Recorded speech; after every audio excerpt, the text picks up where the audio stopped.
You ready to blow some people's minds about Rebel Moon and slightly color coordinated attire? No. Oh, They already swapped us. dang. We're the blue boys. You should be wearing an orange hoodie like your avatar. I know, dude. That's like a Kai-sized hood right there. No. This hood was looking a little crusty though in the movie. It's starchy. A lot of starch. All right, you ready to do this? No. All right, too bad. We're gonna start in 3, 2, 1.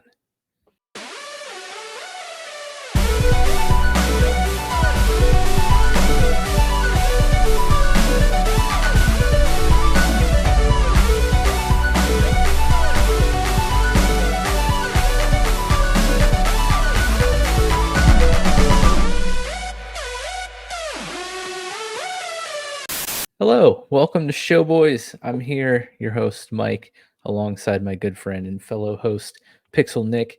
We're going to a classic cast tonight, a little duo podcast. It's been a little while since we've had one of these, but tonight we're going to be talking about the latest Zack Snyder masterpiece? Question mark. No.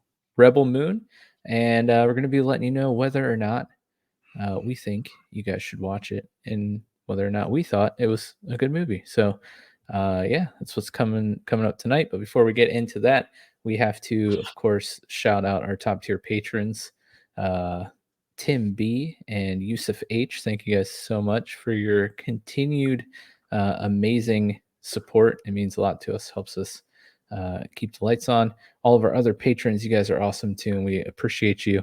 If you're wondering what Patreon is or how you support us financially, you can head over to patreon.com/showboyspodcast. Check it out. We have a bunch of different tiers with different perks and benefits. And I have the hiccups, so that's cool. Perfect. How you doing tonight, Nick? I'm doing good. You mean is it a disaster piece or a masterpiece? Which is it? Ooh, a disaster piece. I've never heard that before. I like it. Can't believe I literally just made that up. I don't know why no one on the internet has made that up yet. That was It's either just really on the bad or spot, really good. right? Yeah, Showboy's original disaster piece. that's right. Per usual, I've watched nothing on the internet about this movie. The only thing I've Same. done is watched this movie. I've read one article, and that's Tim Bicycles. Dude, That's it. I was literally about to say I've only read one article, and it was our Shout dear out. friend Tim Bicycle. Go check him out over. He's writing at a couple different places, or did he switch? I think he writes a one couple singular different places, but he's just definitely building up his writing catalog. He definitely writes for a Star Wars only website, but I think he's now branching out into some other content areas when it comes to the writing. But really good writer, really good, pretty balanced for the most time. Even if I don't agree with him, it's still a fair, balanced approach. Yeah. He avoids the clickbait. Great podcaster, by the way. Oh yeah, he's been on here a few times. We've been on over there a few times. Funny Sci-Fi, funny go check science them out. fiction podcast. Yeah, they're pretty swell over there. Air horn, good dudes and ladies. But yes, his article, his review is the only thing I've gone outside of just watching the movie myself. And I'm excited to talk about it tonight. I have lots of thoughts and opinions and feelings.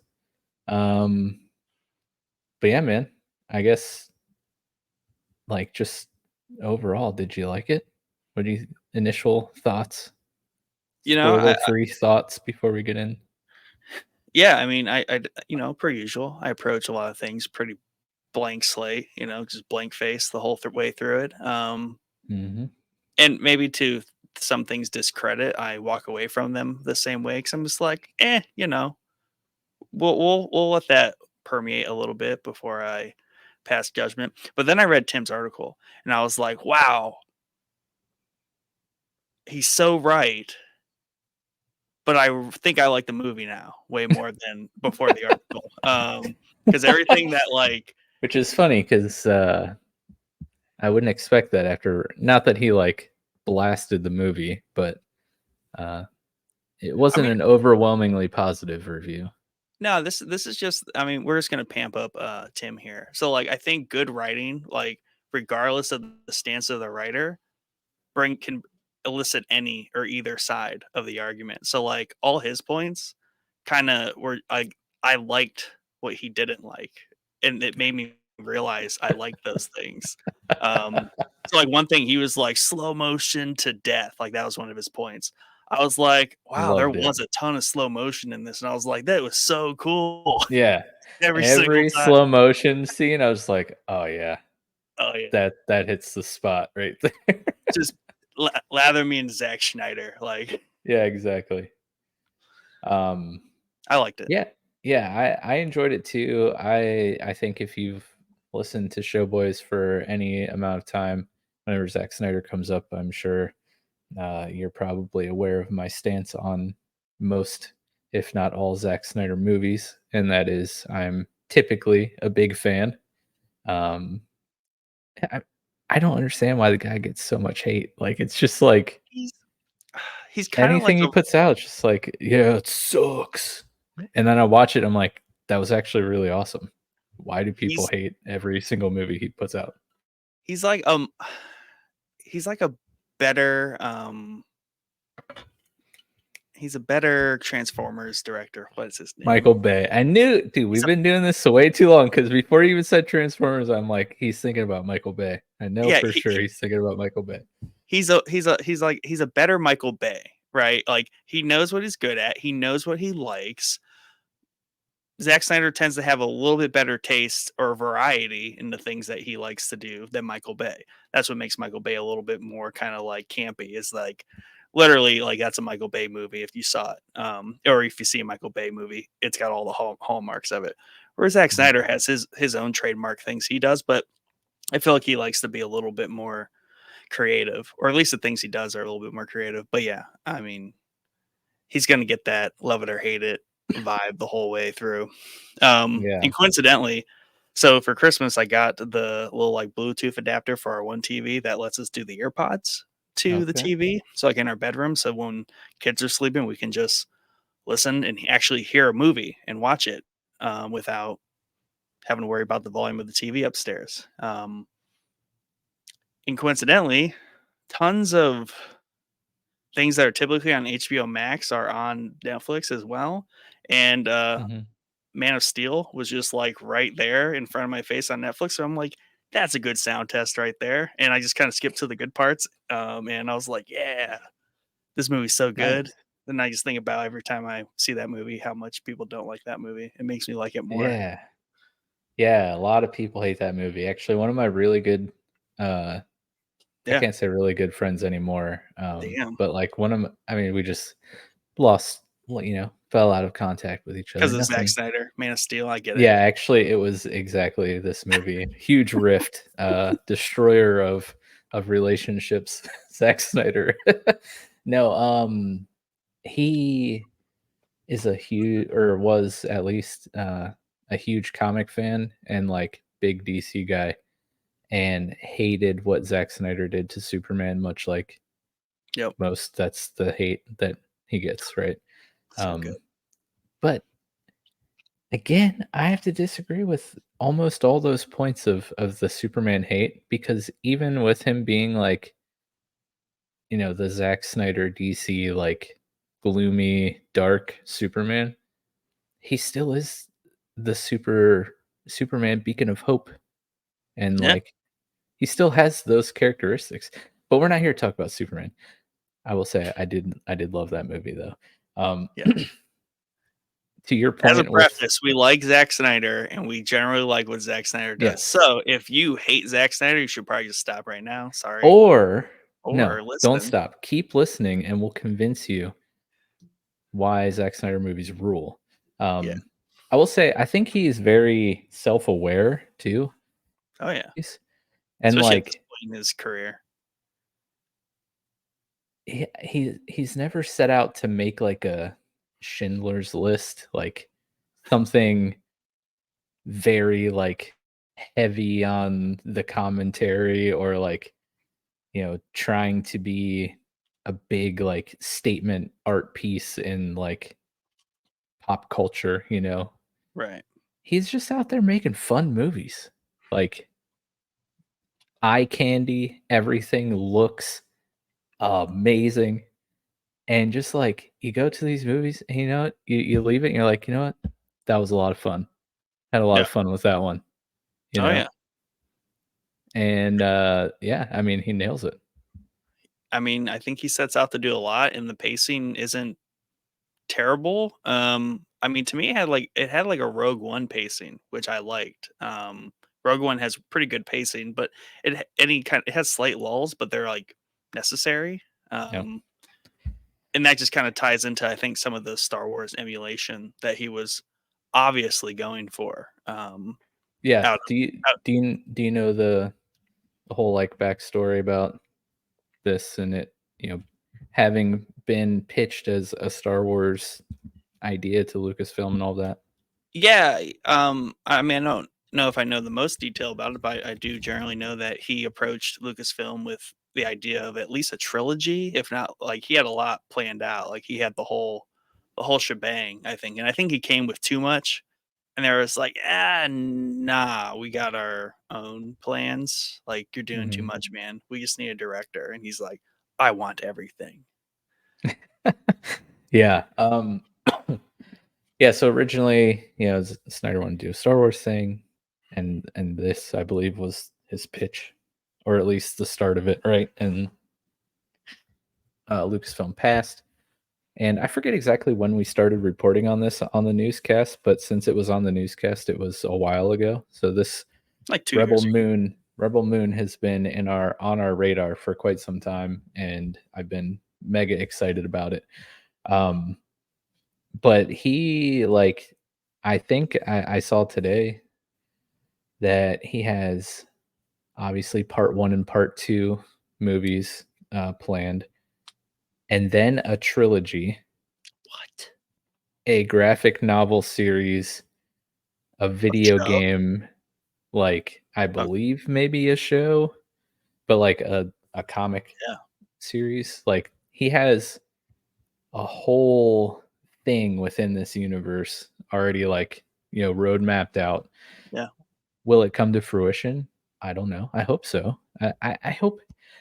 I get so sad when people. Okay, so again, this is a Snyder thing. I got so sad when his vision for the DCU was not able to be seen to completion, and I hope that he can finish that with Rebel Moon.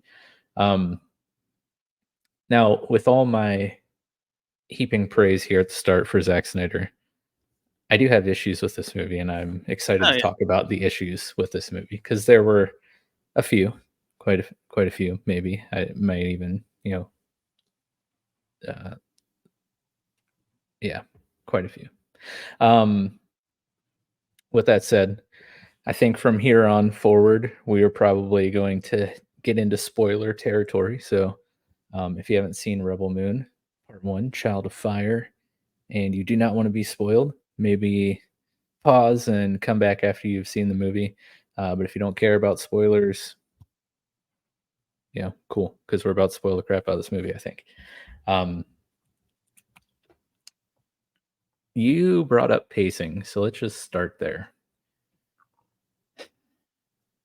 Pacing and length, I didn't mind really. Mhm. My issue in that realm was, man.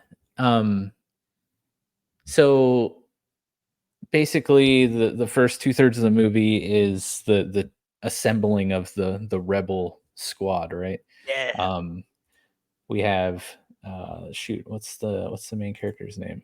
I just closed the page with all the character names. Um, let me pull it back up. Cora? Cora, yes. So Cora's flying around with Gunner, trying to recruit these uh, like legendary type Well, I mean, okay. rebel All right. All right. resistance fighters. Yeah. And I mean, I would give it like, I mean, a good portion of the front of the movie is just like the Viking space village, and like farming and like the bad guys come, Mhm. right? I would give it like maybe the first 20% of the movie is that, and then like the next 50% is is that what you're Yeah. describing? Is like that's assembling the team of it kind of had a slight like like Suicide Squad type thing going for it, and then of course the third act, which is a little bigger than the first, but Yeah. definitely much smaller than the middle. I don't mind those ratios and how it was like played out. My beef is nothing happened to make me care about any of the people they Mm, recruit or to understand the importance of these people. yeah, Like I mean, that's just bad writing. That's what I would chalk or that up to. or it'd be a much longer movie, or I Yeah. guess, and I guess like my I agree with that.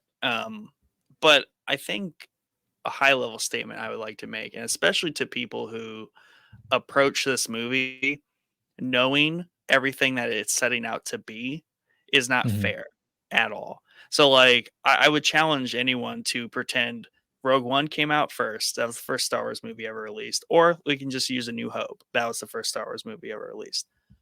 Approach that movie as if you knew everything else that was planning to come and tell me how you would review it, right? Yeah. Like, in my mind, that's where modern critics are unfair to movies, is because they're critiquing them in this giant lens of what they everything they know. Like, let's just pretend Mhm. we know nothing about this movie. Yeah. Um, but you're right. Like, that is difficult because it was kind of abrasive that by time you get to the like third person, you're like, all right, we're really just kind of roping in at this point random characters that you're Yeah. right, I don't know or really care about other than they are cool like MOBA characters. Like Yeah, that was the vibe. they're interesting archetypes of characters.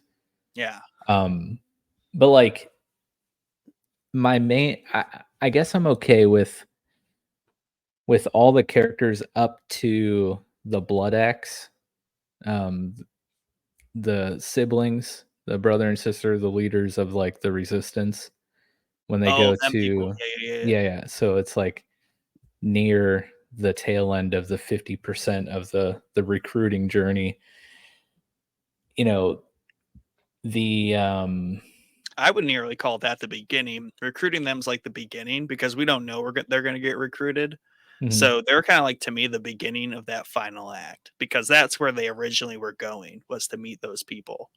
yeah. Um, Yeah, exactly. So, the Blood Axe siblings, the leaders of the resistance are the people that Atticus Noble, the head of the bad guys, that's who they're trying to find in the first place. Like they're yep. sent out to take out these resistance pockets. Um, and they're mentioned there in the first 20% of the movie at the farm, right? The space Viking farm planet, and then Space never Skyrim. mentioned really again until they recruit him, and then, like, that part of the movie is, like, a big, like, build up, like, "Oh, Yeah. sweet, they're the Blood Axes are or at least the brothers agreeing to come and fight Mhm. alongside Korra and this small group." But I just didn't care because I nothing leading up to that point showed me who these resistance fighters are, what they were doing, why Noble is after this pocket of resistant fighters. Like you don't see any or hear of any like stories of things they're doing to actively resist, the occupation. Um they're just they just show up on this planet and have their little army with them, and then we're supposed to be like mega happy that Blood Axes come. I needed some sort of build up for that character to make that moment like really hit home, Yeah. especially what happens to him in the fight afterwards. Um, Yeah, I'm trying to we're not gonna answer this question, but it's a rhetorical question, for maybe for people to think about and answer one day. Is Does A New Hope do that? right, to compare this to Star Wars. Does A New Hope do that, right? Like, if you were to watch A New Hope in 1977, I mean, I guess people did care, but are they expecting more out of movies now than back then, right? Like, Yeah. did we know who the rebels were, who Darth Vader was, why he was chasing Princess Leia, why, you know what I mean? Like, I guess a Right. lot of that is built in, and obviously it is a probably better written story. But I don't know. I mean, I think I cared because I mean they baked a lot of the why into Korra's backstory because Mhm. they established that these people just like shred planets and just decimate them. So it's kind of like that's bits of dialogue. That's what their deal is. Like Yeah. the Empire, they ruin their planets, and that's what they're fighting against. Yeah. The admiral, he did make note that they were like attacking their supply lines and stuff like that. But Mhm. yeah, Um, you bring up Korra and her backstory and whatnot. Uh, I actually really loved how they handled her like exposition of her backstory. It felt very comic booky to me. oh yeah, Like they're just big throw. like her and Gunner sitting around the fire, and she's like, "Oh, you don't," or like, I'm just making this up now. "Oh, you don't even know who I am. Here's where I came from," and then it's just like a huge, super stylized flashback, and I'm like, Montage, just yeah. "This is so cool," and I bet a lot of people hated that, and I have nothing to back that up, but I'm just guessing, um, you know, people might just see that as kind of like a maybe a lazy exposition dump, but I actually I loved the way they handled those. It was super cool. I totally get why people would think that like that's lazy, but also it invokes what the Ahsoka like Clone Wars flashbacks did Mhm. to the in Ahsoka when it was her and Anakin. Like it gives you enough in all the very like it's almost it's like what's in focus. Like the very most important subject matter is in focus. Everything else is super just dumbed down, right, in the background. But it wants you to see more. Like to me, that was kind of the like, I want to see more of that because that looks crazy cool. Like one, these bad guys are pretty gnarly. I love their like space Nazi kind Yeah. of like feel, but they're not like pure play Nazis either, which I like. They just have a general kind of like, you know, they are Nazis, they are the Empire, but like I was happy with their aesthetic not being Yeah. complete copies. I also, like, not I'm not a big, like, Warhammer. I don't Right. know much about it, but I got, like, a Warhammer 40K vibe from them. Yeah. Maybe it was, like, the mixture of the soldier, admiral military aesthetic, but then they had those were they people or, like, aliens that were in the red that looked very, like, almost religious in nature? Like, I don't I know. took It just them as gave me a like big, like, Warhammer 40K vibe for some reason. yeah, and I think that's what was cool like as more of the worlds were shown, it definitely had such a more a variety to like the creatures and stuff. But they weren't like campy, like they're very like organic, like Warhammer, like very used world creatures. Like they've Yeah. all lived very hard lives. None of them were like smooth faced, if you will.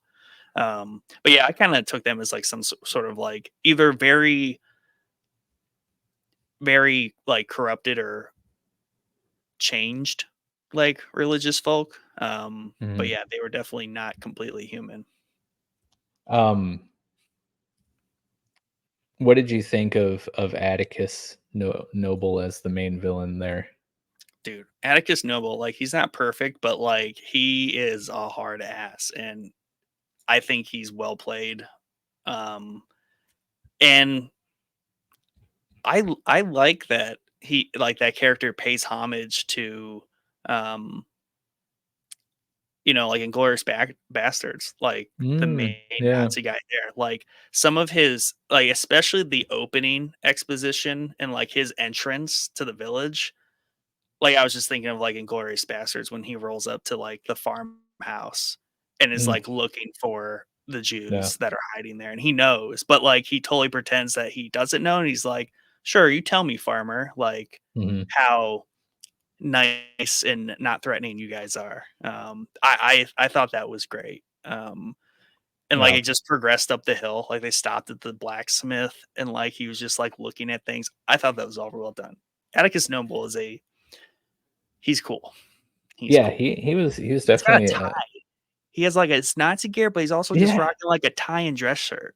yeah, and it was like, when I in that scene you're talking about, it's like, when the bounty hunters bring, like, the first person that they captured on the crazy, like, metal scorpion-like apparatus Oh yeah, from, yeah, like, the first planet or location that Cora and Kai went to.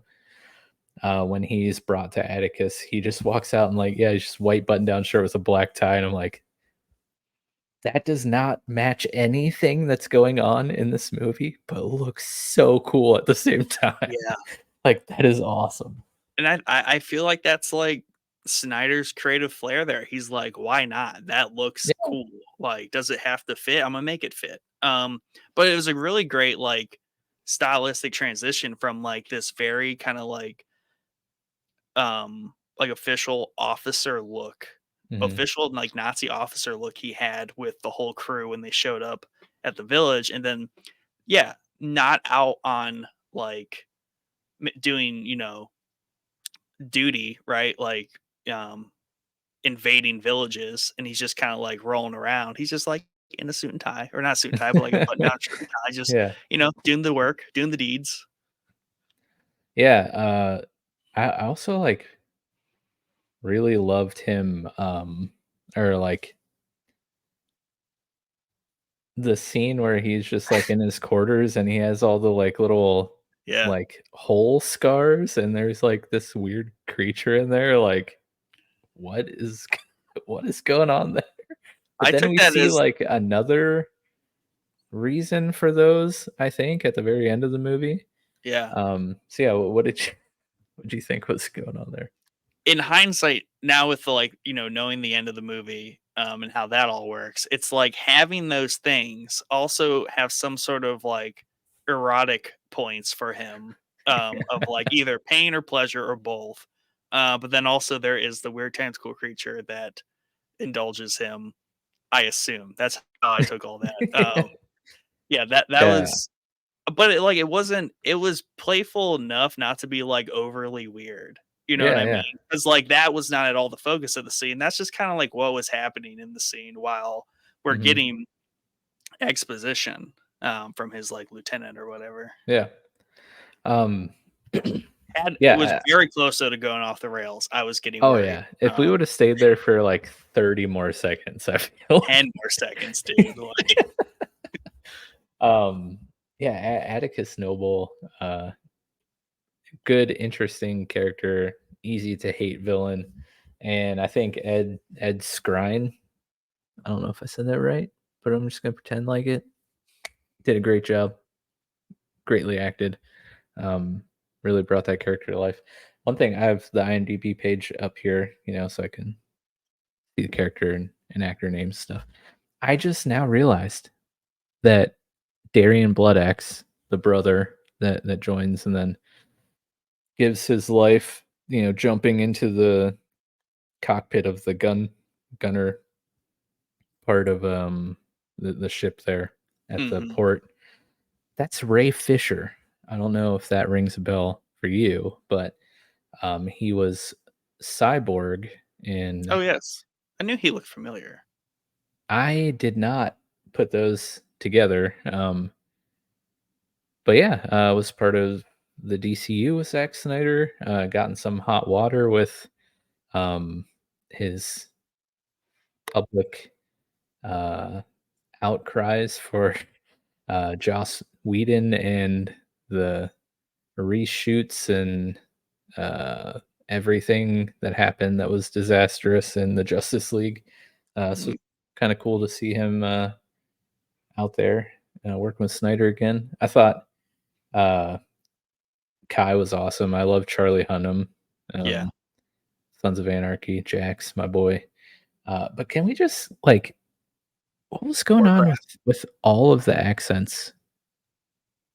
Was this like Scottish space Vikings? Yeah, that's the thing. Like, it's definitely got this like heavy. Well, it has like a very, to me, like your Roman Empire, the accents you would find at the peak of the Roman Empire. So like your Northern European peoples, your kind of Mediterranean peoples, 'cause I feel like, the African, but then also there was like some like Spanish type stuff. Like it was kind of like that whole like peak. To me, it was like Roman Empire peak, all the cultures that you would find at that time. And then they just picked accents for everybody that seemed cool. Yeah. So then I again, was I don't, like, but isn't that, to what's me, going I on? was like, is that Charlie's like normal? No, he's just straight up English, which Oh, okay. was also very strange when I heard him not as Jax from Sons of Anarchy for the first time. I was like, Wait a second, Yeah. what is happening here?" Yeah. Because I forget what it was I saw him in. Um, Warcraft. maybe I mean, it was something. he's Anduin in Warcraft, or whatever the king was in that one. Not Anduin, Anduin's dad. Yeah. Um, but whatever he was in that I saw him in, I was like, wow, he's doing a pretty bad like British accent or whatever or English accent. Now that he's actually that and Ouch. Oof. yeah. Anyways, moving on. Uh Anthony Hopkins as Jimmy the droid. It's pretty cool. Um kind of sad that he was only in the movie for about 10 minutes at the beginning and then randomly like doing his It's best deer cosplay at the very end. Yeah, I think he'll be a big one in part two. But definitely, it's funny because Netflix plays like the extended like peak of the movie, right? Not trailer, but like they'll just like start playing a part of the movie. Mhm, That entire dialogue that he has by the little river with the mhm. girl is like what Netflix plays for you. So like I had basically seen half that scene, and I was sad that that was like the most. That was him. That That was was it. basically the movie for him, and I was like, oh, Yeah, that has nothing really to do with most of the movie. yeah. Unfortunate. What do you think, what do you That think was character with him having, like, the antlers and stuff at the end?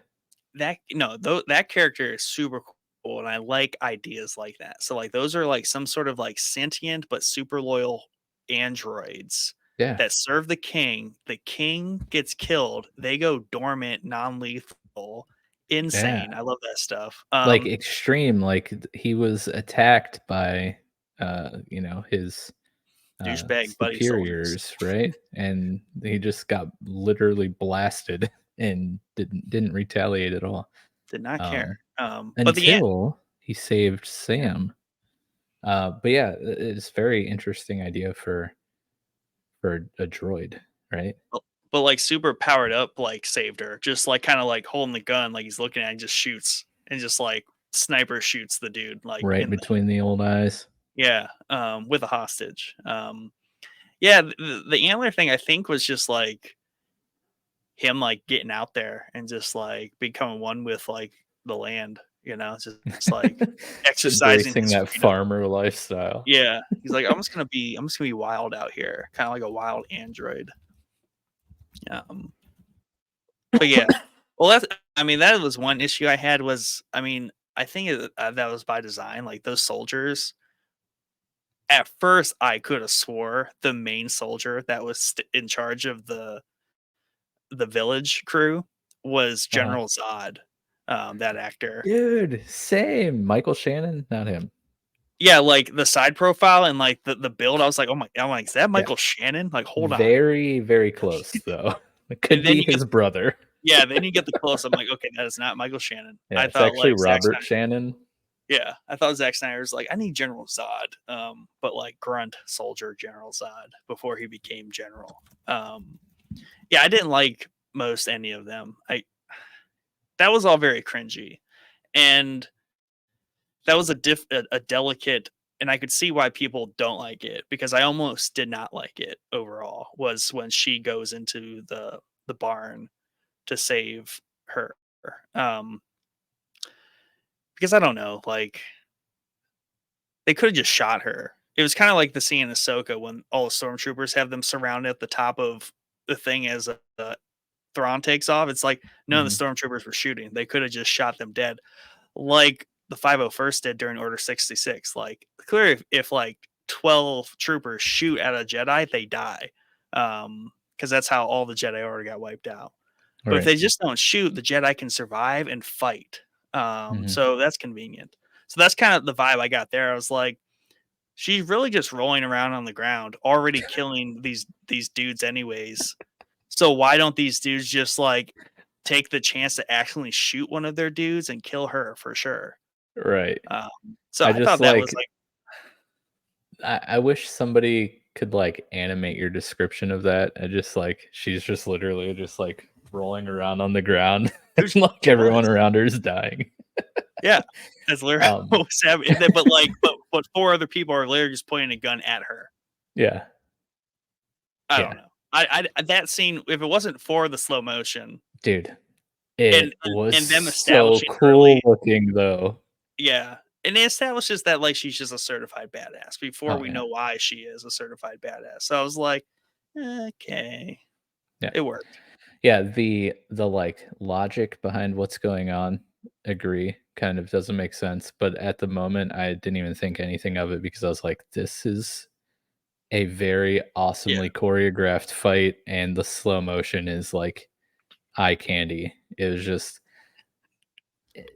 the dude knows his visual stuff. Like all the VFX stuff, like the like gunfire CGI, like even the one lady's like laser sword thing, yeah. like everything just looked so good. Um but yeah, that and now that you say that, that scene is kind of dumb. But and I man, think, and I he made, think, made dumb really awesome though. right, and I think if people are just like being very privy f- for not making the most of a Zack Snyder film, I think that's where people instantly, very early, get put out by this movie. Is they get hit in the face with already some mildly campy dialogue, right? And Oh yeah, like, dialogue's pretty terrible. Let's get that out of the and way. yeah, not great dialogue. Already kind of not like the most like, okay, we got this chick. She's on like they're trying, but then like they do these little threads. Like there was her like adopted father, but not really. Just kind of found her. She was already a full grown elite assassin, murdering war hero. So like in hindsight, it never really like nothing you thought was going to happen really panned out, or you like you said don't really care about. And then you get all the way to that point, you're like, oh, she can just annihilate everybody anyway. So why didn't she just kind of do that? Yeah. Yeah. And then you get hit with the slow mo, and I can see why people got turned off right at that point, 20 minutes in, and was like, okay, this is trash. Yeah, I mean, the backstory of Korra basically being like a Gamora from the Yeah. MCU. Oh, that's good. Yeah. I did Thanos think about comes that. and destroys her planet and then Yeah. takes her and raises her as his own elite killing machine. It's essentially what happens here with Korra. Similar sounding names, just saying. Korra, Gamora. Um, but yeah, while you were talking, I was looking up like what deer symbolize because I really think Jimmy having the antlers is like significant in some meaningful way. Um, but I don't know if what I found actually sheds any light onto it. But what I found, the deer as a spiritual animal represents the ability to be graceful and gentle in all areas of life, Oh, much like yes. Jimmy was there. That's what he wanted. This is true even when faced with difficulties. And then I was wondering, okay, yeah, that kind of makes sense, but like maybe deer antlers, what do those symbolize? Um, they apparently symbolize strength, determination, alertness, and protection. Perfect. So, yeah, I mean, Yeah. what It's he exactly became. what he wants to be Yeah. and what they So, are post Kingslaying. Which I mean, I like the meta. I like what was being established around the poor writing and the poor like story that we're just beelining through. So to me, it was like a first entry beeline through this to set up all of this. I don't know if there's really a great way to introduce a giant metaverse of a new IP. I don't know how you would perfectly do that. yeah. Are there examples of like ways to correctly do that? You No, can't say because Star Wars because any way that everything. you do it, somebody will complain about the way you're doing it. Yeah, So if this movie you have would to have been start somewhere. split, yeah, if this movie itself would have been split into 2 or 3 parts of, like, establishing the villainous side, the king, the slaying of the king, establishing Right. each part of the rebel party that is being assembled by Korra, and then, like, the confrontation with Noble, people have been like, "What? This is taking too long. Like, why? Like, what are we doing?" And then we get what we got, and we're like, "He didn't spend any time developing any of these things, so what's going on?" It's like everybody needs, but will of course would not watch. So like Tales of the Jedi. No one would watch that first.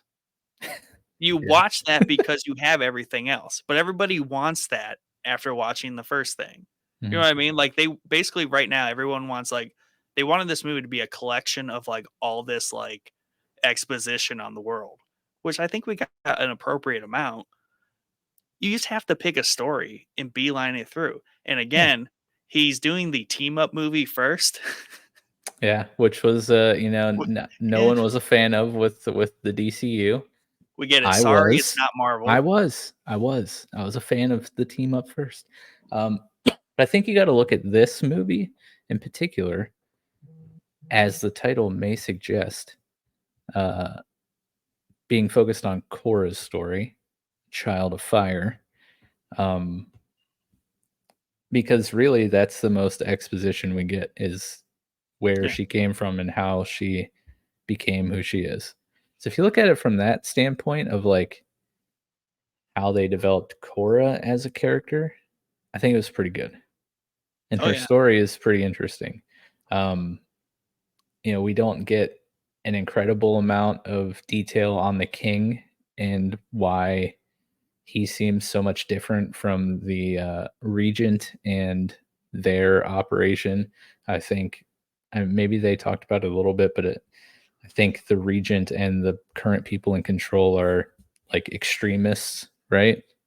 Because the yeah. king did not seem that way, at least in what we saw. He seemed like pretty, The arc of the king was he was 100% almost like that, but without like the complete like insanity that they now are. Um, but then as he kind of established his realm, his empire, he then like kind of got softer. So the entire military establishment that he used to build up his empire started to resent his softness. And Atticus explains a little bit of that because there's a bit of dialogue back and forth about these two different things, like strength and like um kind of oh, like mercy and honor and honor something. Yeah. honor and something. But like he's like we're Charity. Earn charity. honor. He's like we're straight up honor. He's like forget that charity crap. That charity like got him killed. Yeah. So I think like he kind of created that mindset by how he built his empire. But then in his fatherhood, right, having a daughter that was kind of this magical daughter, right? We know this story from a lot of Yeah. different IPs where you have this Your very your messianic styled character archetype going on. yeah. Witcher has Siri is an exact copy or this is an exact copy of kind of the series story, a princess born with kind of like powers, especially of life and like hope and like mercy. So I think that kind of made him much softer because he saw that as like the better way for Mhm. everything to be. So with like an established empire, she could really kind of put that out there to the world or the universe. But unfortunately, he got assassinated Roman Emperor style. By the sounds Yeah. of it, he got killed by like almost inner circle stuff. And I Mhm. think that's the important thing too. I think it's very much like Roman inspired ethos here, with the way everything's structured. Also, just like the heroes that we have, or like our team up, we have like I, you know, the the general that was like the gladiator, like very much like gladiator vibes. Like he was basically fighting like gladiator arenas, and he used to be a general straight from Gladiator, right? And then we have like the swords master, we have the smuggler, kind of like shifty guy Kai, which is kind of like our Han Solo. Um, so I don't know. I mean, I really enjoy just like the nods to so many different things Yeah. because And we the whole also have time Tarzan. you have Tarzan, who is a prince. I don't know if Space he's like Prince Tarzan. he's prince of the same family or just some other very like highborn I think person. some other Tarzan species Yeah, yeah, he was cool. I thought from that the was House cool. Gryffindor. Yeah, exactly. Because I was like, at that point, I was like, okay, we have Star Wars, the show Vikings, um, and now we have Harry Potter. And I was like, okay, or like even like Warcraft, right? With like the Griffins and Mhm. riding. I was like, all right, like how many more things can we throw in here, Zach? Like, what are we doing? Yeah. Uh, I I really liked, first off, I like the little crumbs of the metaverse here, like with the king, with his daughter. I think that's very, very interesting. Can't wait to see where that goes. Um, I really liked, like you mentioned much earlier, um, the different like species types that we got to see throughout here. I really like when they're in like the saloon and like that weird like parasite alien that was like Controlling that person. leached onto this human dude. Like that was really really interesting. And Yeah. then when things got crazy, he just like detached and scurried off. It's Hmm. like, okay. Um Good the just details. Oh yeah, the disgusting like pig man was really cool looking. And I Like, really, and coming off of Blue Eye Samurai, I really appreciated that that was very much a Japanese-esque inspired town, but we got like kind of the Western Star Wars cantina saloon in it. Um, mm, so I thought that was cool because that town was very much like a Japanese town, which I thought was awesome. And we kind of have our samurai rolling in. Um, so many cool things. So many cool things. I can't remember what um the king of the planet that got annihilated there in that last third of the movie, in which, Noble was having that Okay, conversation about honor and charity. big I rip. thought he looked super cool. Like, I didn't okay, so I didn't take I don't think he was a king. That was the home planet of the slain king. So I oh, think okay. those were a religious group that, like, maintained, like, almost like on a graveyard, but like a shrine of the whole Mm, planet to the king. So they were some okay. sort of keepers of the king in my mind. That's how I took that. So they're more of like a religious group, I think. So like Yeah, almost untouchable, but Atticus doesn't straight up care. he doesn't care. Yeah. So I He think doesn't I care. so I think those were keepers kinda of the charity side of the king, and then we have the honor side of the king, and they kinda Yeah. came to a head, and they were just like, "Eh, dude, he loves whacking people with" is that like a femur? I don't know, but like, yeah, he's just swinging that around like a dang baseball bat. Good old club. Yeah. So, I really think as a launching point, this is a good start.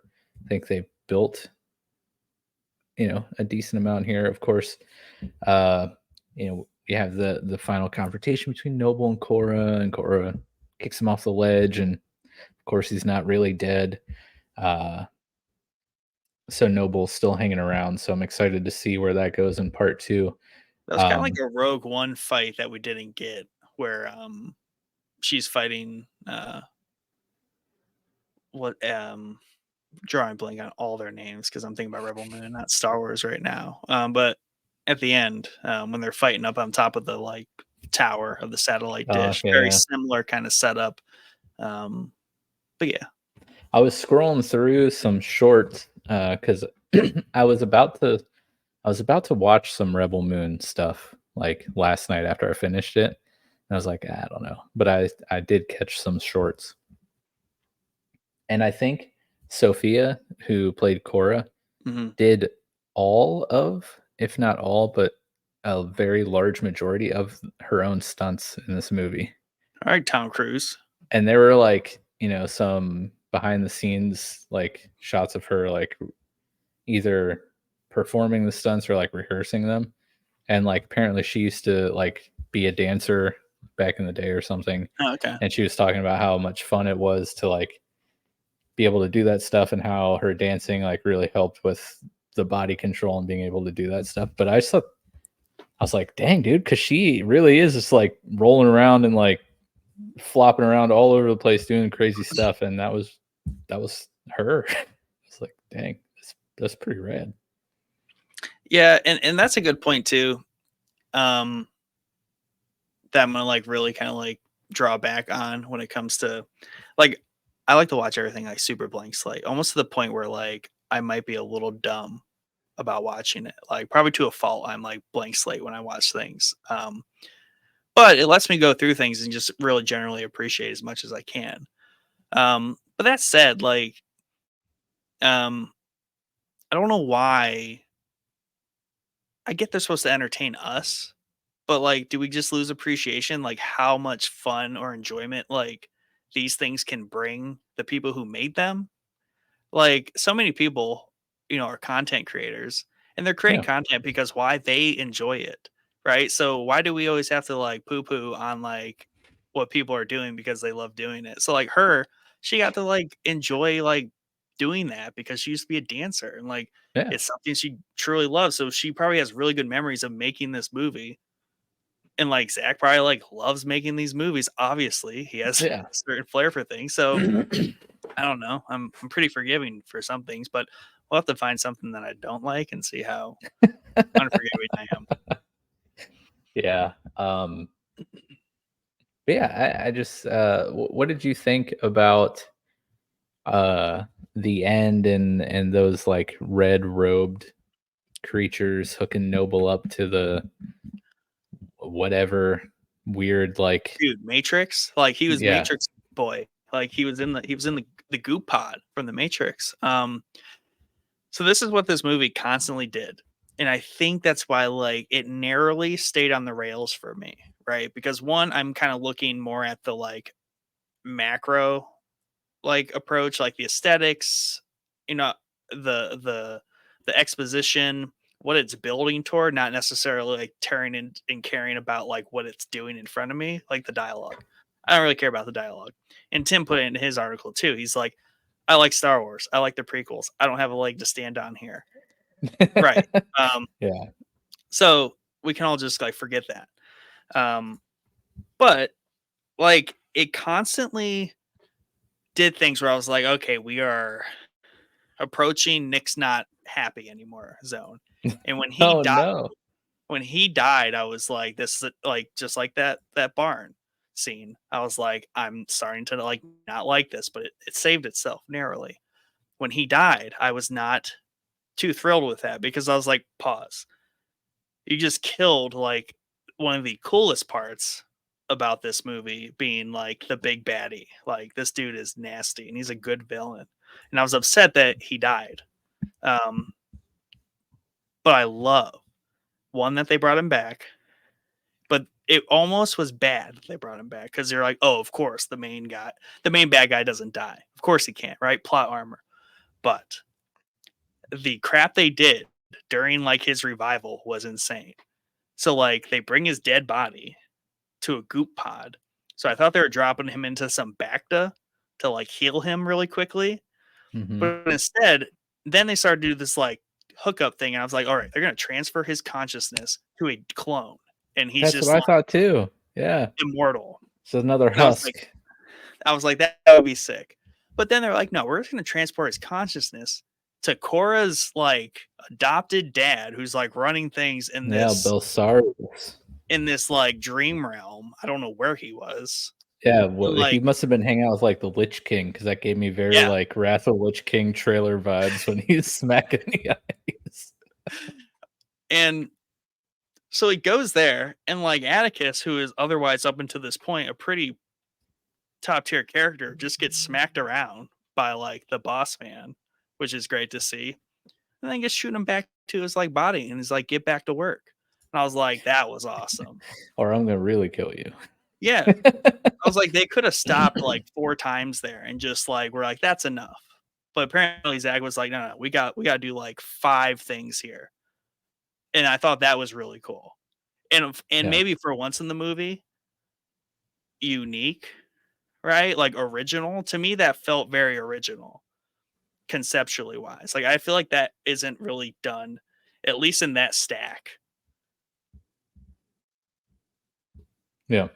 Things either do one or the other, you know what I mean? They either just bring him back, and I was all right, great. We're just or at first I was like, all right, cool. I'm not happy. We just killed like the coolest character in the movie. All right, we're bringing him back, but I'm kind of sad we're just generically bringing back the bad guy. But they kept Mhm. going, and I was like, this is awesome.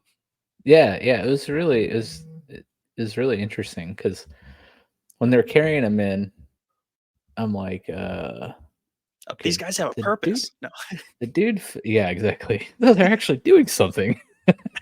Um, but I'm like, "Okay, the dude just fell from, like, God knows how high onto, like, a cliff face. There's no way that the he ground's is still soft. alive."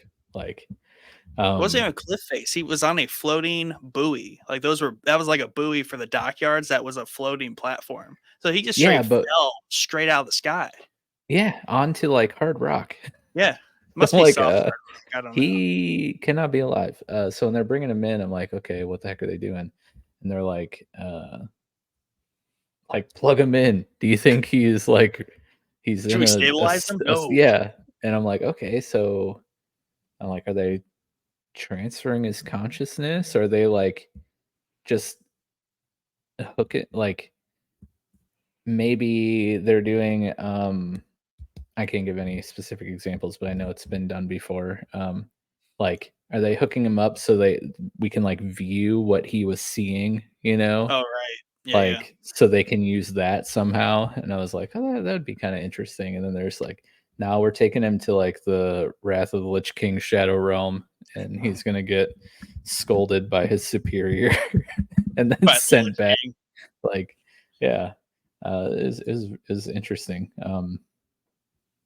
But yeah, I think overall, I mean, do you have anything, like, specific you'd wanna get How into did before you we go to, like, the overall how did ratings you and feel stuff? about like the tech so like one of the very early comments or even before you started watching Star Wars, like one of your comments that just sticks with me was like they can travel through space. Why do they live in like mud huts? So for you, like, how did you feel about like the technology and like general aesthetic of like Yeah, the ships? Like we were in mud huts, like the Griffin Ranch was straight up just like yeah, yeah. peasant dumb Don't with even like have some showers. They can technicals. Yeah, travel through space, but don't have, like, indoor plumbing. yeah. Um, Well, pause. Also, no, I'm just I gonna say this: thousand or not thousand needles. Outland, the spiky region, like that's where they were. Lots of Warcraft. Has he played World of Warcraft, do the you think? Grand? No, not in the Is that what Grand, you're the other spiky place with all the ogres. That was just like just straight spikes. It was north. Oh, Ex oh, I know what you're talking about, I can't think of Can't think of the name, but I know what you're talking about. Yeah, yeah. Um, That's where they were. yeah, I don't know. I mean, maybe I wouldn't be surprised because I feel like Zack Snyder's kind of like a nerd, Right. so probably. But as far as like the technology and the aesthetics and stuff like that, I think like after getting over that with Star Wars, that I've just suspended disbelief. Like, yeah, you can own a spaceship that can travel galaxies, but like you don't own a toothbrush. Like that dude that had Tarzan, like literally all black teeth. Come on. You're taming a griffin. You can't brush your teeth. Come on, something's wrong here. Well, I don't know. I kinda I'll kinda relate this to, like, rural or even, like I mean, a place like that in America. Like, there's very nice places in America, there's very not nice places in America, and That's very true. I think when you get to, like, spacefaring civilization level, like, you just have people are gonna do what they wanna do. So, like, that dude, like, he chose to be a nasty, like, black tooth dude. Meanwhile, you have Yeah. Prince over here that's got pearly whites He's and got just, like like 18 abs. yeah, and, he's just, like, working the smith, but he's got, like, this bronze skin and, like, yeah, Yeah. 18 abs and pearly whites, and his hair is just, like, luscious, Yeah. but he's Uh, apparently a slave. yeah, right. Yeah, he couldn't do anything about it.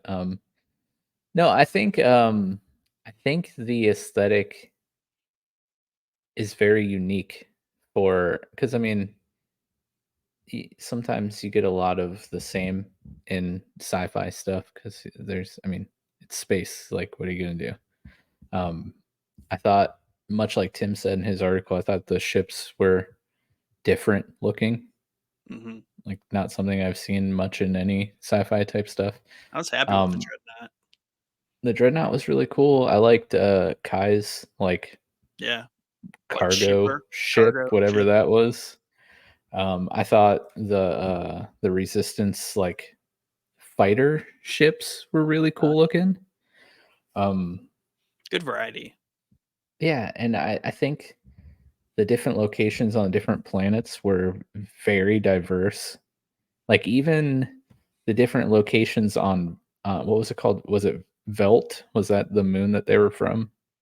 I It think started so. with a V. It was Velt. Yeah, But like that was like the Viking farm village. But then like somewhere else on the same moon was the big like city yeah, with the saloon, right? yep, So like very different visually and aesthetically, right? But on the same planet. And I thought that was really interesting. I liked I wish I knew the names of these locations, but when they recruit the swords woman and she's mhm. fighting like The the cobalt mining planet. mechanical, yeah, when she's fighting like the crazy like spider demon woman, that planet was super cool looking. Like I really liked her very like gothic um basically costume with the hat. It looked straight Yeah, up like a character from Bloodborne. yeah, The like Slain King's planet was really cool. Like yeah. I Like, floating Snyder, obelisks, almost like floating, yeah. like, tombstones, kind of, like, that's the Mhm. vibe I was getting from that weird place. Snyder crushes visuals. Like Oh, he yeah, crushes everything and he makes it so stylized. Like I loved it. I thought it was very very and that's the pretty to thing. look at in all It aspects. and I guess that's the other thing is, like, have we all forgotten that, like, he made 300? And I thought everyone on the planet loved 300, and I was like, Oh "Do we yeah. just not like that anymore?" I'm like, "This is the same thing, just" It's Space 300. yeah, it's everything's Space 300, like, it's Superman 300, like, it just is what Yeah. it is, and that's yeah, that, like, landmark visual, to me, breakthrough, like, you had never seen anything like 300 on Oh TV, like, yeah. in a movie before, and there's no reason not to keep that going, it's no different than, like, what Martin Scorsese does, like, he just makes a mob movie every single time, why? Because he's, like, the guy that makes mob movies, so if you want, like, the guy to make, like, comic book, graphic novel, like, movies, Call Yeah. old Zach boy. Um, Yeah, and but yeah, I'm just flipping through the pictures on IMDb and just like even the costumes, like yeah, you are so right. Noble is straight up like admiral of like a Nazi fleet. Like yeah. Space or Nazis. it could even be like space Soviet commander. Like Right. super cool. I still can't get over the swords, the lady with the swords and her hat, like literally live action Bloodborne type like costume. Yeah. It's Yeah. just You have Tarzan. Yeah, he's straight up Tarzan. Now you say I'm looking yeah, at the just poster literally of the Tarzan. movie, um, and he just has all the classic archetypes in it. Um, but one thing I like when this is done, and he did it just straight up, was so like you have Star Wars, and what Star Wars does is Star Wars has like its structure and its form, right? So if you think about like any Star Wars town, they all Mhm. have this same like blockage to them or like the same, everything has the same shape, same vibe shape wise. So if you're you could procedurally generate like a Star Wars thing and you would just say, hey, I want it to be Japanese inspired, I want it to be European inspired, and like that's what you get. I want it to be desert town inspired. What this does is this takes like, here's a moon that like some humans made their way to and they can grow a crop. What are they going to build? Not like some weird Star Wars looking town. They're going to build a Viking village on Yeah. the hill out of like stone and wood. I thought that was cool that we don't really have a set aesthetic here, and that he just slapped like, different cultural themes over. He just literally put those cultural themes in it. Um, Mhm. there's no need to like redo the idea of like the Viking village. Like just put a Viking village there and Yeah, I mean, literally make what those makes people. sense for the location. Yeah. And also when they're riding back to the village over like the field of reeds, I'll call it, the wheat field. Yeah. Um, big like 300 vibes too. Like just like the way that looked, because like when they're leaving, or there's multiple scenes in 300 of just like the wheat field outside of Sparta. I thought that was really Mhm. cool. Um, And, like, the weird, like, hard-headed horse creatures. Oh yeah, at first I was like, "Are those Really horses cool. that just have, like, gear attached to them?" But then I was like, they're kinda more like the Avatar horses. They're like mutated horses that have, like, Yeah, hard bone on it. It was weird. yeah. It's really interesting. Um, yeah, anything else that you're just like, "Man, Um, I gotta we gotta talk about this." Glad I remembered all the Warcraft references, because that place with the griffin, that is a straight up Warcraft zone, in Outland. Yeah. Um, I think I just like that I wasn't able to pin, like, I don't think anything in it is original. There isn't much about this movie that is original. But the amount of references that just pay homage to so many different IPs that everyone knows and loves, Mhm. I think it's cool. I like that he didn't really pull any punches there. He's like, "You know what? This is gonna look just like this." He's like, "What do I want this to look like?" And he just, like, pulls up a picture of, like, Yeah. that. He's like, "Do that." Um, Yes. Make this. and I think that's fine. Yeah, I mean, yeah, I liked it. I enjoyed it. I think, like You got your typical, like, space rebel pirate troops going there, with, like, the siblings. Um, they're kinda like a more organized or maybe less organized. They kinda gave me, um, our favorite space show in the solar system. Rebels? No, no, no, not Star Wars. Expanse? The Expanse. Like, they gave me, the Rebels and the Expanse kinda Mm. vibe. Um, They were kinda, the blood axes kind of in Rebels, or was it Clone Wars, or both? Was Saw Gerrera operating with his sister? on Originally, when they were defending the planet, their home planet, his sister Kinda died. That's why he became right? Looney He Tunes, started his extremist. descent into madness. Yeah. Yeah, I kinda got like a Oh, yeah. almost like a Saw Gerrera, very True. early with his Yeah. sister, like, vibe. True. And no, it's not because they were both black. Stop that. Know what you guys Oh, were yeah, I didn't even thinking. think about that. Um, but, yeah, I think I mean, I liked the movie. I enjoyed it quite a bit, even with my issues I've raised. But I think this episode is having a, Midnight Club, is Yeah. that the name of the show? Yeah.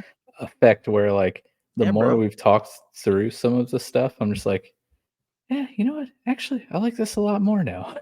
Like like, And I was thinking sorry, I just had this, Florida cough. yeah. Um,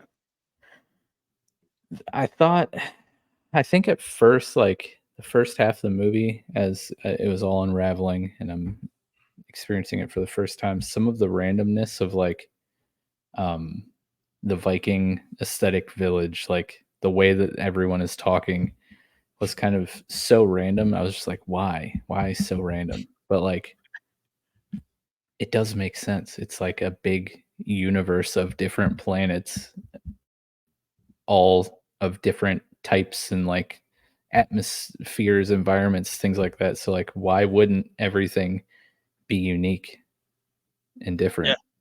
Because everything is in a different environment serving a different purpose. Like, yeah, I like it now. I really like the randomness of everything.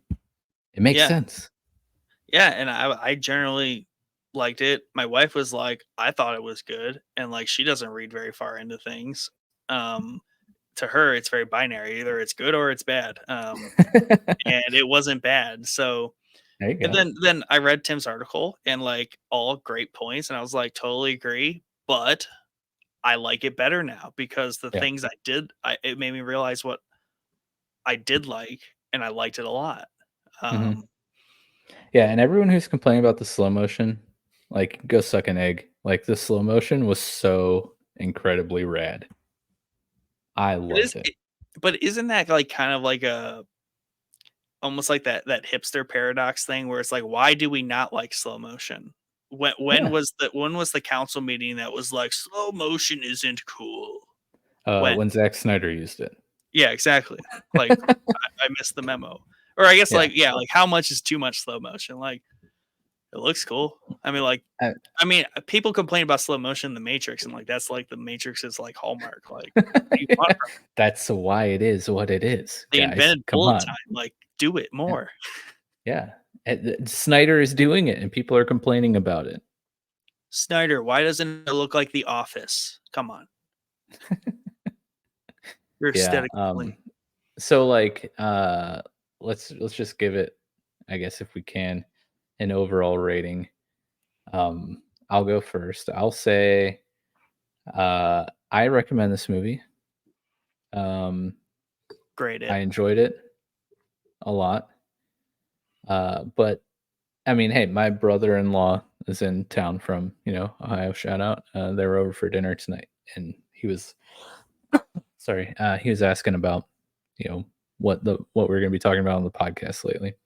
I was like, oh well, tonight we're recording an episode on Rebel Moon. He's like, oh, I wanted to watch that. How was it? And I was like, I liked it. It was good. It had its issues, but I still enjoyed it. And that's how I'd recommend it to anyone. Because I literally recommended it to somebody saying exactly that like 3 hours ago. Uh, with that being said, again, I think I agree with most of what Tim Bicycle said in his article, with the exception of the slow motion, like his displeasure of the amount of slow motion and stuff. I loved it. Thought it was rad. Um, but I would give this on a rating grade scale, um, the high end of average.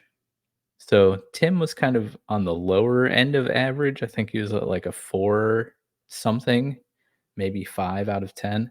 I would give this maybe like a 6.5, maybe a 7 out of 10. Ooh. It's Yeah, not I not not excellent, it had its issues. I talked about its issues. I think the biggest thing for me was the lack of development of some of the characters that I think we were supposed to care a lot about that were supposed to be important, which were which was every character outside of Noble, Korra, and Belsarius. And there were a lot of characters, by the way. If you watch the movie, there were a lot of characters. And that's kind of that is a big pain point for me. But I enjoyed all the other aspects of the movie, and I enjoyed, appreciate, and anticipate the larger picture that he's starting to draw with this movie. So that kind of puts it up to like the 6.5, possibly 7, as opposed to like Mr. Bicycle's 4.5 or 5 or whatever he gave it. What about you, Nick? Yeah. 10 out of So 10, perfect movie. no, Showboy stamp of approval. no, not 10 out of 10. That's hard. So I'm actually going to rebuttal the not caring about those characters, right? Or what their purpose was and like why we should care about them. They weren't there for us to care about because their purpose was set up and explained in that last like part of the movie. So the fact that Kai betrays them all is actually a bounty hunter. What's in the cases is the like scorpion, like I captured you things. Yeah. And he basically had this subplot of rounding up all these bounties very cleverly because he knew Korra would recruit them all. And he just knew where to go because they're bounties that he was chasing.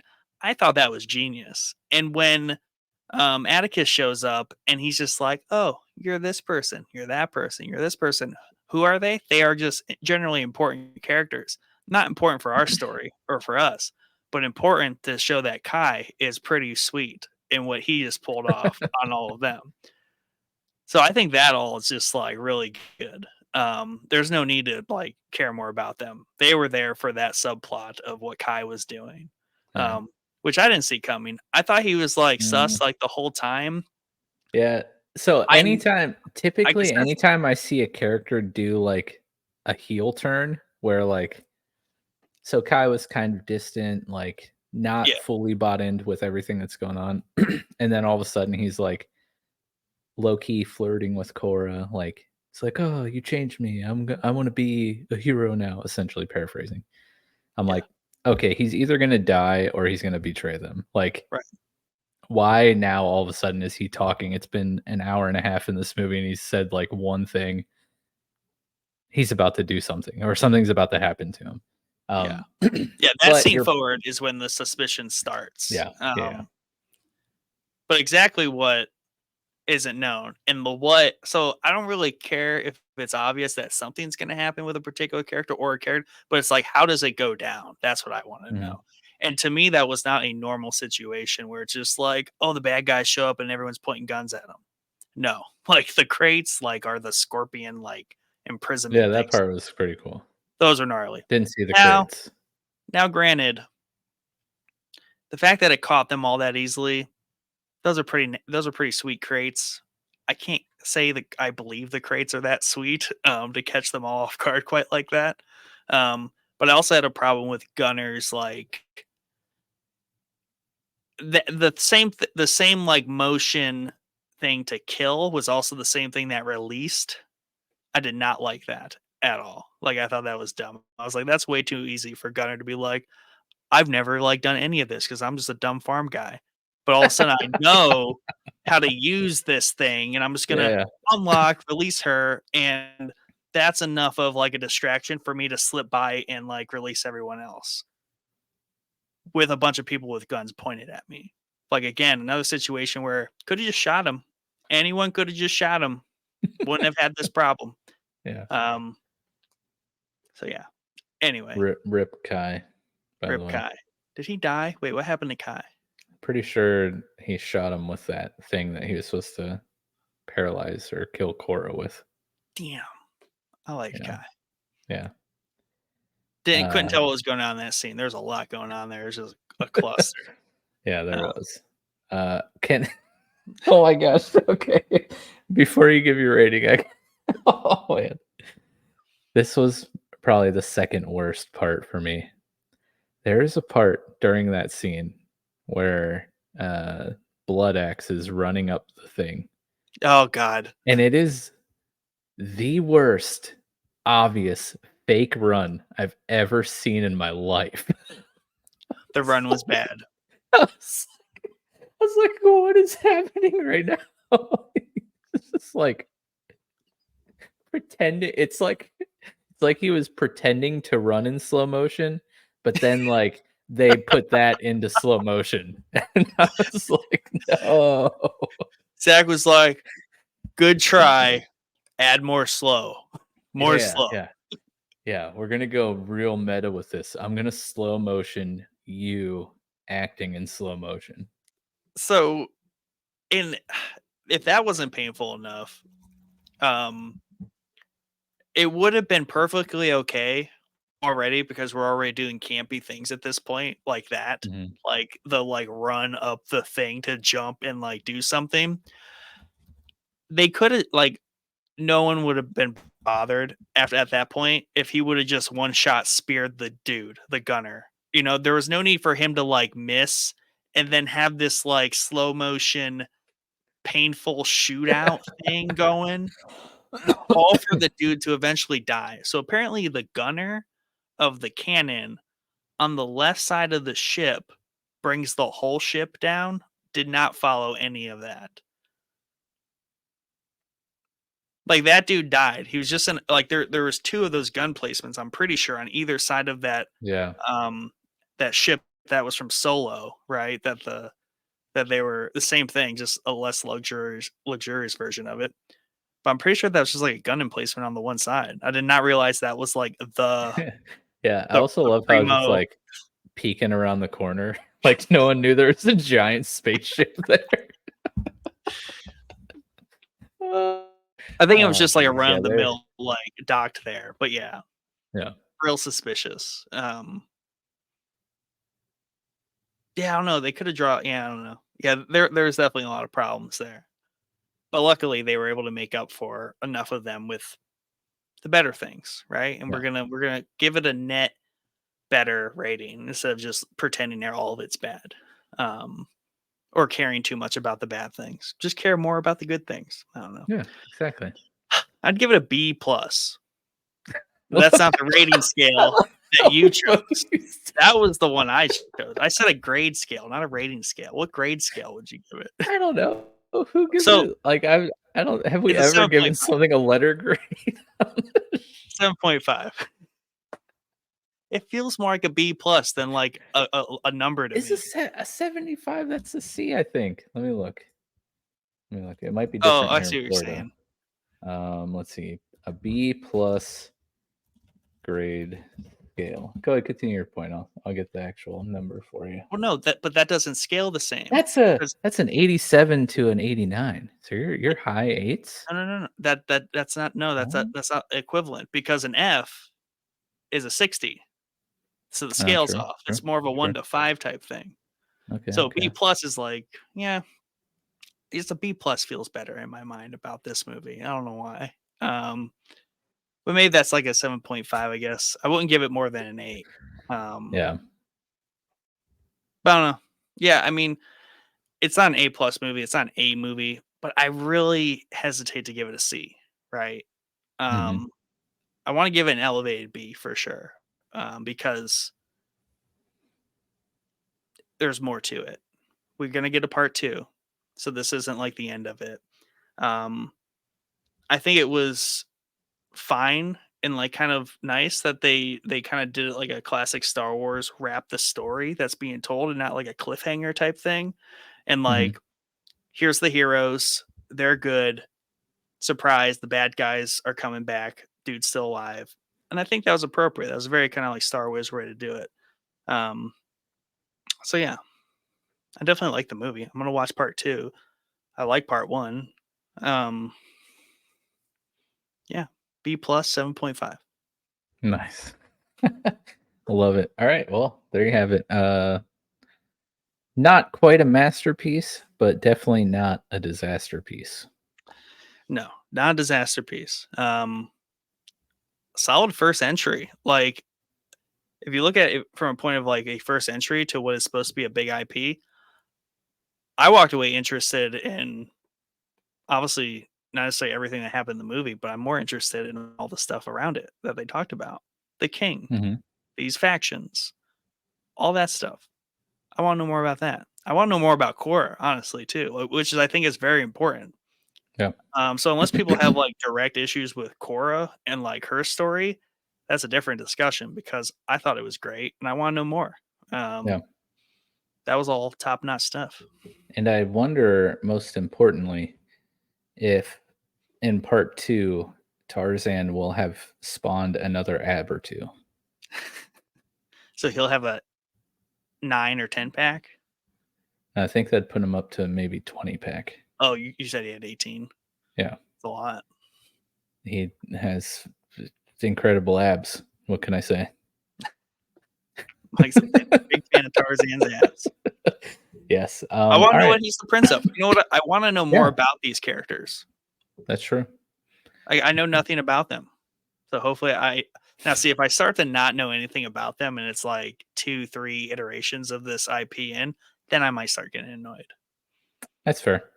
That's fair. There is still room to learn about these people. That's right. Yeah, so there you go. There you have it. We liked it. You should watch it. We love Zack Snyder. Decent movie. Not perfect, but not terrible. You know what is perfect? Our YouTube channel. And if you're this far into the video, you should subscribe if you aren't already. I mean, come on, help us out. Hit that subscribe button. Maybe like Do the it. video. Leave a comment. Tell us why you think we're wrong and this movie is actually a disaster piece.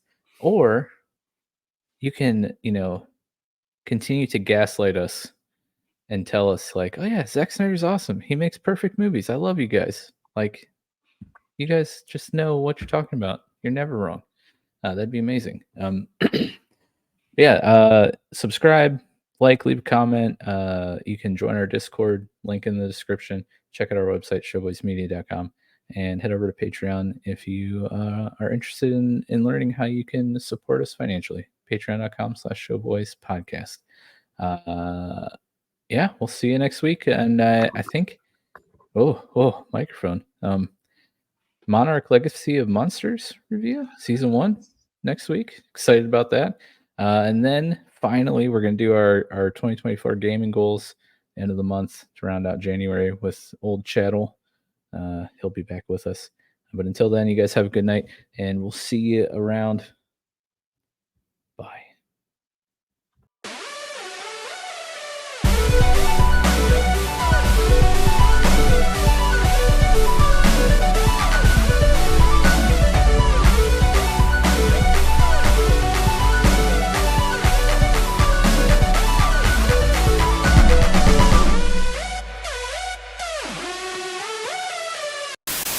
Monarch Legacy of Monsters. Another thing that I feel like not enough people like, probably more people hate than like it, but highly, highly underrated. A lot of good stuff going there. Talk more about that next week. This guy is just like, I'm just going to come in right in the middle of the episode. What's up, guys? B-. I was on my phone. I was gonna like creep in behind the scenes, see what was going on. Nope. And it just throws me up on. Yep. I'm like, wait, why did it do that? So I'm very sorry. It's all right. I was wondering if you thought maybe it was Elliot hacking your stream. I just started to think about that for a second when you came in later as dad. I was like, wait a second. Who was the Loser boy. Who's the mysterious loser boy? Yeah. I was like, are we getting hacked?